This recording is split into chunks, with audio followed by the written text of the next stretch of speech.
सभी भक्तों को राधे राधे, जय श्री कृष्णा।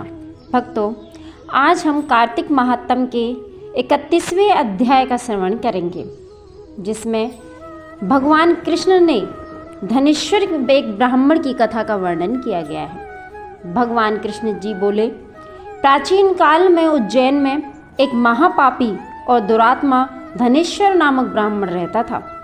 वह रस, चमड़ा और कंबल आदि का व्यापार करता था। वह वैश्यगामी और मद्यपान आदि बुरे कर्म करता था।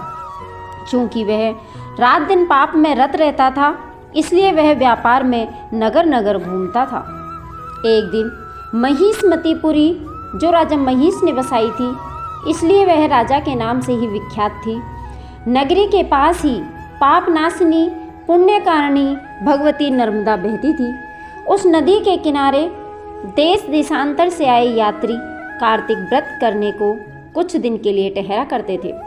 उन कार्तिक व्रत करने वाले प्राणियों को वहां ठहरा देखकर वह दुष्ट धनेश्वर भी इधर उधर घूमता हुआ एक मास के लिए वहां ठहर गया। अपने माल को बेचता हुआ वह नर्मदा नदी के तट पर घूमता हुआ ब्राह्मणों को देव पूजा रत देखता था। वह देखता है कि कोई तो ग्रंथ पढ़ रहा है और कोई सुन रहा है, कोई भगवत कीर्तन कर रहा है, कोई भजन सुन रहा है, कोई ध्यान में लीन है और कोई तुलसी की माला धारण किए है।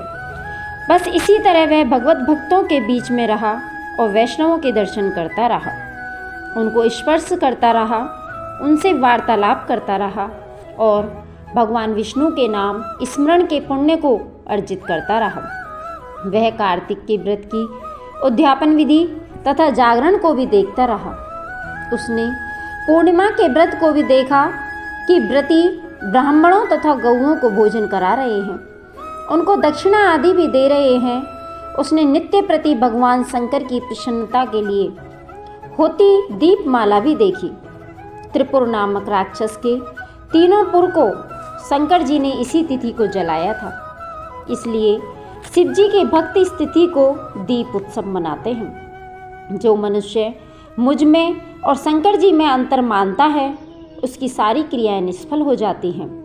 धनेश्वर वहाँ की पूजा विधि देखता हुआ इधर उधर घूम रहा था कि उसे काले सर्प ने काट लिया और वह भूमि पर गिर पड़ा।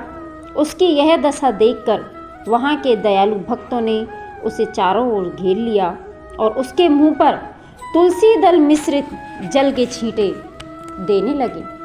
और जब उसके प्राण निकले तो यम के दूत उसे बांधकर कोड़ों से मारते हुए यमपुरी को ले गए। उसे देख चित्रगुप्त ने यम से कहा, इसने बाल्यकाल से लेकर आज तक बुरे काम ही किए हैं। इसके जीवन में पुण्य तो लेस मात्र भी नहीं दिखाई देता। यदि मैं पूरा 1 वर्ष आपको सुनाता रहूं तो इसके पापों की सूची समाप्त नहीं होगी। यह महापापी है, अतः इसको एक कल्प तक घोर नरक में डालना चाहिए।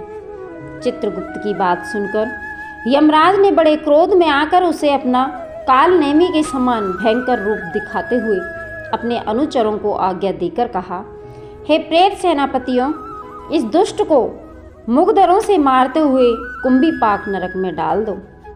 सेनापति ने मुगदरों से उसका सिर फोड़ते हुए कुंभीपाक नरक में ले जाकर खोलते हुए तेल के कढ़ाव में डाल दिया।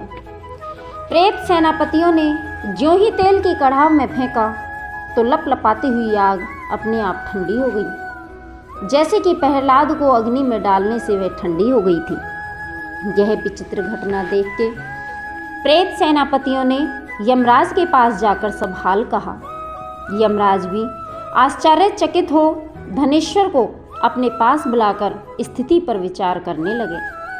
उसी समय नारायण नारायण का कीर्तन करते हुए देवर्षि नारद जी भी वहां आ पहुँचे और यमराज से कहने लगे, हे यमराज, यह ब्राह्मण नरक में डाले जाने के योग्य नहीं है, क्योंकि इसने अंत समय में कुछ शुभ कर्म किए हैं जो कि नरक यातना को नष्ट करने वाले हैं। जो लोग भगवत भक्त का दर्शन करते हैं, उनसे वार्तालाप करते हैं और उनका स्पर्श करते हैं, चाहे उन्होंने कोई पुण्य कर्म न किया हो, सहज में ही स्वर्ग के अधिकारी हो जाते हैं। अतः धनेश्वर भी पुण्यात्माओं के संग व स्पर्श से स्वर्ग का अधिकारी हो गया है, अतः यह पुण्यात्मा है। इसे यक्ष योनि दो और केवल इसे पाप भोग करने वाले नरक दिखा दो। भगवान कृष्ण ने कहा। जब नारद जी ऐसा कहकर चले गए तो धनेश्वर को पुण्यात्मा समझाते हुए यमराज ने दूतों को उसे नरक दिखाने की आज्ञा दी। भक्तों, इस प्रकार से हमारा यह 31वां अध्याय समाप्त होता है। आगे की कथा के लिए हम 32वें अध्याय का श्रवण करेंगे। यदि आपको हमारी वीडियो अच्छी लगी तो लाइक करें, कमेंट करें और चैनल को सब्सक्राइब करें, जिससे आगे आने वाली वीडियो आपको मिलती रहे।